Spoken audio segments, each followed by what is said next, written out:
like I said, with the good, the bad always is right behind it. Yeah. Big get to work on his second album, Life After Death. Mm-hmm. And from what I hear, he was in the studio recording Nasty Girl when the word got out that Tupac was shot. Mm-hmm. Was you with him that night in the studio? When he did Nasty Girl, was that? Yeah, I was there. I thought that was the part where you said, I thought that was the day he died. Because we was home when he got shot. Yeah, it was fire. He ain't died till like 5 days later. Yeah, I was there when he did that. So how did y'all even come to learn about that? Did somebody just come to the studio like, yo? Yeah, when there's be a bunch of people in the studio and shit, and somebody came in there and was like, yo, Tupac just got shot in Vegas.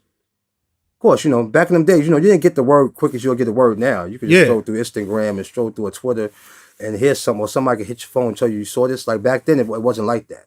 You know what I mean? Somebody, you had to get that word from like a high up, or that shit you had to be somebody important to where that shit traveled all the way to New York. You know what I mean? And yeah, so when we got that word, yeah, Big was, we was sad about that shit, man. Yeah. No matter what we was going through, we ain't wish that on nobody. You know what I'm saying? Like, definitely not. No matter what was going on.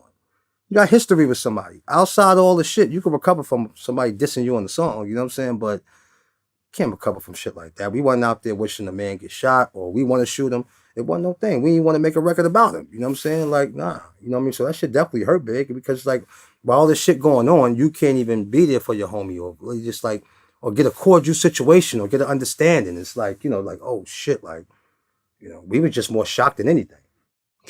Yeah, like when Pac did pass, Faith said that she remembered Big calling her, and he was actually crying on the phone. Yeah, no, he teared up when we sat there and like we watching this one. We just moved to Glen Point. We just moved to Jersey, crib, gated. Like we had this big screen TV, and that shit came up, and I called him downstairs, like, hi, the movie, like, yo, B.I., come here, like, yo, look, and he just sat there and just stared at the TV. Just like stared at the TV for like 5 minutes and just put his head down. Just like, like it was fucked up. You know what I mean? Like so that shit hit him. Even dog. Through it all, it was all love. Yeah. Like, yo, damn.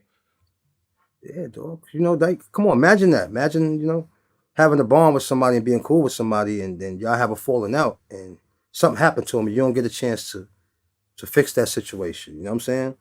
So offline, they never got a chance to meet or never got a chance to get on the phone and just like, yo, this is what it really is. Like, I ain't had nothing to do with that. Nah, they never got a chance to talk. But, when I talk to the Outlaws, they always tell me the story about how when he was in Vegas before they was about to leave, like before that happened to him, they told me that he said, yo, when he get back to LA, he was gonna fix everything with Big.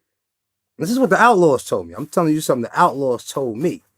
And then, if you really do your research, you listen to some of the last interviews that Tupac done, you hear him starting to he was starting to open up to it. Like, I would hear him talk. It won't be crazy stuff about B.I. He would more talk like, yo, don't blame us for this, for what this, blame the media for this, Don't think we caused all this. And then I heard one interview, he was like, yo, I squash things with Big if we could do something for charity or something like that. Like, you could. So it was things that you was hearing that you can tell he was kind of like, easing up on it and was more probably like leaning towards like, you know what?